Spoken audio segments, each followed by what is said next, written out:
We're driving Rivian's 3-row all-electric SUV called the R1S, and it is not what it seems. And we're not gonna keep the mystery going. It looks the same on the outside. It is radically different everywhere else. Here's how much the R1S costs. There is such a beautiful, clean, and cohesive look to the interior. It's a lot of material choices and textures that feel very unautomotive. It feels like you're in Home Goods or something like that. A vehicle this pretty, you might not think it's practically laid out. You'd be wrong. There's this huge spot for a purse, cup holders right here that pop out. There's a lower bin that has secret storage, a generous door bin. In the center console area, a fairly deep storage zone, dedicated phone spot with 2 wireless phone chargers, and if you want, you can stand a phone up in this vertical position. One of my favorite features Rivian offers is a camp light that doubles as a Bluetooth speaker, and it fits in down here and charges from the vehicle. One thing that is standard that's really neat is a flashlight built into the driver's door. As people who live in the wilderness, it's nice to have ready access to a flashlight. Moving to the seats, I find them to be comfortable and adjustable. A little bit of intrusion in my shoulder region. I find them very comfortable, but they are a bit on the firm side. That said, seated behind my ideal front seat position, there's plenty of space in the second row, tilt and slide second row seats, and they've got that really cool 40-20-40 split. We have a max load of 7 people. With the second row adjusted for my average body, 5 foot 10 inches, long torso, poofy hair, I can fit behind myself in that third row. Headroom is great, and I have just enough knee clearance. The second row seats sit up enough that my feet slot under it. It's maybe more appropriate for kids, but adults like me certainly can fit. Kiddo, how do you find climbing in and out of the R1S? It's kind of high, so that means kind of hard. Unless I use the kneel mode. When I lowered it down, did it get much easier? Yes. Every R1S has that air suspension. I like that they've got a really obvious step. It makes it very easy to put your foot down in a very secure place and climb on back. I do wish there were handles to assist when climbing in when it's at a higher position. We've got rear vents, and I also like that we've got USB ports in all 3 rows. There are 8. For cargo space, we've got 17.6 cubic feet behind the third row. The underfloor area, quite generous. Huge! You fit all of our gear under there, which is rare. The cover is either in the lowered position, or you can do a little like slightly raised position, so it kind of creates a smooth glide all the way from the back to the very, very front when you have the seats lowered. Drop the third row and you have 48.6 cubic feet of cargo space, so plenty of room to work with. And I like that you can drop the second row seats from the cargo area, and they drop quickly. When you want to raise them, you do have to release them, so it's kind of a two-handed operation. We've got the split tailgate, powered upper portion, and then the lower portion will electronically release. It is an extra step having to open both parts, but I really appreciate having something to secure my groceries. Yeah, you don't want things rolling out the back. Like me. Like you! Hi. I got a wave from a Rivian person there. I'm a fraud. One cool thing about that lower portion, it extends the load floor beyond the bumper, so you don't have to lift anything up and over it. And it also gives you a nice little place to sit with your loved ones. Sweetie, what's the latch situation? All 5 rear seats have top tethers, and there are lower anchors in the third row, as well as in the second row in the outboard positions. As for safety, the NHTSA has not yet rated the R1S, but the IIHS has named it a top safety pick plus. Beyond that, we have a full suite of active driver assist technology with like a zillion cameras, and then 8 airbags standard family. What do we think? Is the Rivian R1S family friendly? With a base price of over $50,000, it is rich family friendly. Rear window test. All the way down. Boop. Armrest test. Driving in a comfortable 8 and 4, I have easy access to the inboard and outboard armrest. It feels firm on initial press, and it kind of is on that edge there, but depending on where your elbows land, and at least in my case, it's a little bit inboard of that, it's pretty comfy. 70% inboard, 80% outboard. Moving onward to style. The R1S is radically overhauled for 2025, and yet it doesn't look any different from the outside. I'm glad because I really like the way it looks. The roundedness of it all gives it such a friendly look, and the headlights are so distinct, so cute. Love it. It's that combination that we love, squares and circles. It feels competent and solid, but also friendly and approachable. These are updated headlights. They now have an RGB function, so you can add color to the horizontal elements. You've got like a little emergency flashers, or it'll give you an indication when you're charging that's green, and they even have some special visualizations like for Halloween and stuff. The other really cool thing is that the headlights now have adaptive beam technology. Basically, it can know where a car is and not shine light in their eyes while still illuminating the rest of the place. That is much more useful than what I thought you said, which was beam technology. I would like to learn more about this adaptive beam technology. See, it's hope, but then sometimes if you need to be refried, it will be refried. What?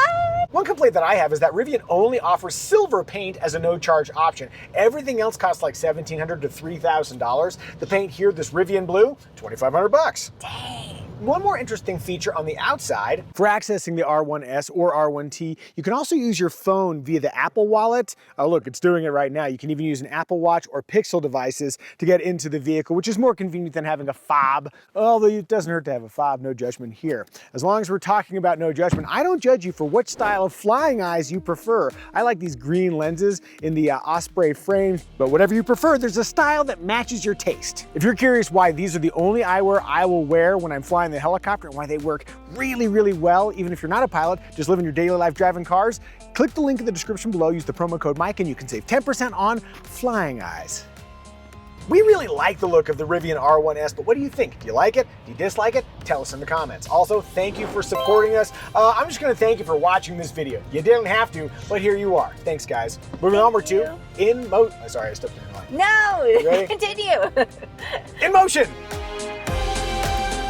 One of the big changes for the second generation R1S, they have overhauled the suspension. They've tried to make it a little less sporty and a little bit more comfortable. In fact, we noticed when we reviewed the R1T last year, it did feel kind of like choppy and firm. I'm gonna put ride feel in soft, and then I'm gonna drive over some junky pavement here. That was not the kind of velvety, floating on air kind of experience that you expect from maybe some super luxurious SUVs, so you still very much feel the road. But better ride quality is better, and for commuting purposes, I found the ride quality in the R1S to be more than adequate. We're driving the dual motor performance version of the R1S. Count me down, kiddo. 3, 2, 1. Whee! That was so quick. I'm so glad they didn't send us the fastest one. We didn't use sport mode, and that would give us a little bit of extra acceleration. I'm just gonna come to a stop, and we'll do it one more time. Is this because I didn't yell? Woo! That doesn't count as yelling. It's because you knew it was coming. There we go.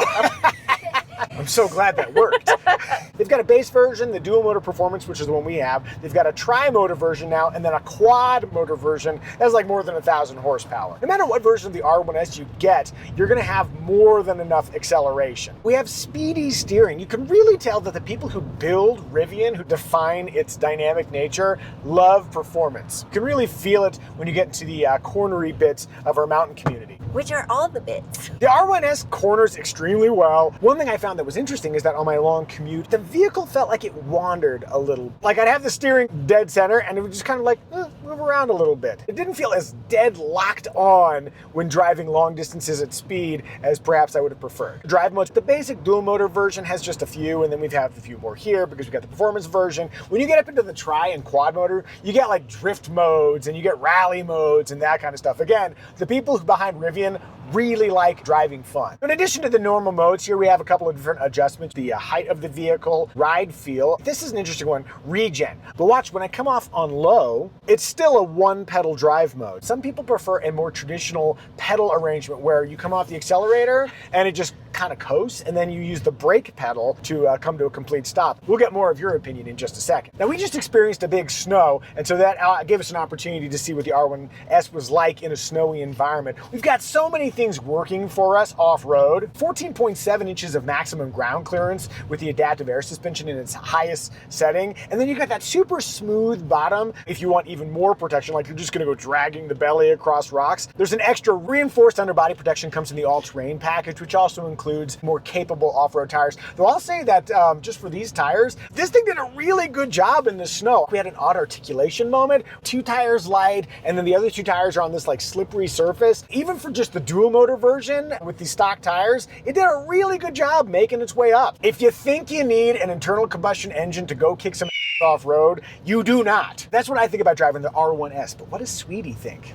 Evie's at the wheel. Question 1, how do you like the fact that there's no start button? Not having the start button is one thing, but not being able to turn it off when I leave, I don't like that. You want the certainty, yeah, and you don't get that. Now put us in drive and go that way with whatever haste you are comfortable. It's icy, so I'm not gonna go that fast. But that was very speedy. Scary power or confident power? That was confident power, because with that regen, I just have to ease off the gas and it speedily slows. I really like the power. How do you like that one pedal function? When I'm trying to slowly maneuver out of a driveway backwards at an angle, I hate it then. Finessing a one pedal vehicle over like a little bump or something like that can be really tricky. What about visibility? Any challenges? Over my right shoulder, it is hard to see, so I really appreciate the camera in view here. Oh yeah, and the gauge clusters. If we were in the market for a 3-row electric SUV, are there any game killers that would keep you from driving an R1S? I'm pretty torn. I really hate the slow speed driving, but the rest of the vehicle is compelling enough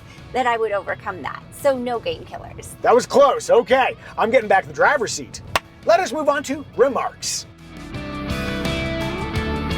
We've got a 15.6-inch screen over here, 12.3-inch digital gauge cluster. We've got over-the-air updates, basic voice controls, you've got live navigation. The menus are logical in the way they are laid out, but because I've only spent a week with it, I can't use it while I'm driving. There is some depth, but I also think Rivian does a really nice job of making a kind of a vivid, clear, color-coded interface. It's just a matter of kind of like learning like, oh, this submenu, that submenu. One of the best updates for 2025, this illustrated style is new, and I think it looks really, really sharp. Now, one of our perpetual complaints about Rivian is that they do not make Apple CarPlay or Android Auto smartphone integration available. As Apple people, where our entire digital lives live on our phone, that is vexing. There is access to the Apple Music. You can pay for a service which has a monthly fee, and then you can access Apple Music or Spotify. But I'd be a little annoyed spending $15 a month for a service that is free on my phone. You can also stream via Bluetooth, so there are ways to kind of work around it. And I think the logic is that they really want to control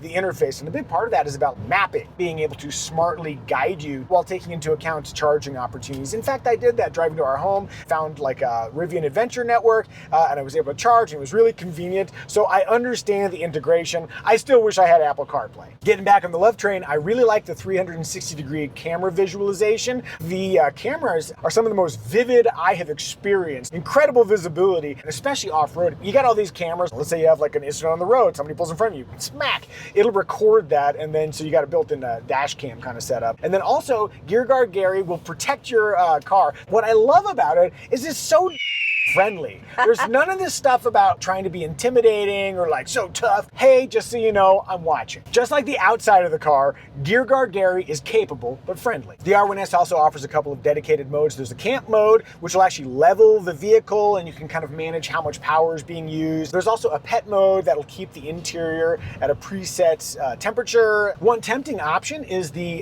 integrated compressor. As people who go off-road and sometimes need to air down and then air our tires back up, having that just built into the vehicle is really cool. Going back to the premise of the video, even though it's not obvious from the outside, there are a zillion different changes. There's a new Autonomy Platform Plus, which has 11 cameras, 5 radar units. It is standard. That includes an auto lane change function, and there's also an enhanced highway assist feature coming in early 2025, which should guide you hands-free on-ramp to off-ramp. There are new tri- and quad motor variants of the R1S. They've ditched a bunch of ECUs going from 17 to 7 to save weight. They've redesigned the large and max battery packs to be lighter and simpler. Rivian has addressed the phantom battery drain that some owners had experienced. So now you should lose less charge when your Rivian is parked. Software has been updated, the suspension has been updated, there's a new fancy Ascend interior. I guess what I'm saying is it's thoroughly updated.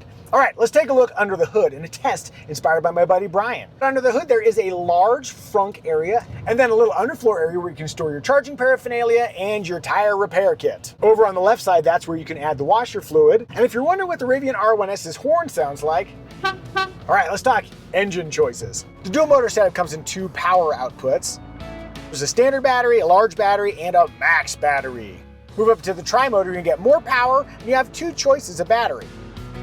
Then there's the quad motor version. As of when we made our video, they didn't have a range number for that quad yet, but just look at those numbers. Wow, so much torque. For towing, it maxes out at a healthy 7,700 pounds. When it's time to charge your R1S, you can do a DC quick charge from 10 to 80%, 30 to 41 minutes, depending on the battery pack. Rivian's building out their own charging network. I made use of it and it worked great. Of course, there are other charging networks you can take advantage of, including Tesla's supercharging network. Hey, look, they give you a little adapter so you can do that. Sweetie. Will you please share our trim recommendation? I will. Our trim recommendation is which trim will give you the essential Rivian R1S features you would regret not getting, but at the lowest possible price. Your range needs may dictate a different trim, but by features, the basic R1S has you covered, including that panoramic moonroof, a power liftgate, and smart key access. As for competitors, the Tesla Model X, the Mercedes-Benz EQS SUV, the Lucid Gravity, or as a value-priced alternative, perhaps the Kia EV9. Did we miss any remarks? If so, tell us in the comments section. And now it is our daughter's time to shine, child. What is your favorite feature in the Rivian R1S? The sunroof. They call it a panoramic moonroof. You got the big main part here, and then you have an extra part in the very back for third row passengers, so nobody ever feels too claustrophobic. It's a moonroof? I've been calling it the wrong name. You've made an enemy of the moon. I'm sorry. Oh, and for 2025, they've got that new electrochromic version. Push a button and it goes clear, and then push the button again, and then it goes opaque. Family, I think we've done a good job reviewing the Rivian R1S. May I have a 5 and a 5, and you come get your high five. Bammo! And now, please enjoy our AI-generated synopsis song about the Rivian R1S. Break free from gas.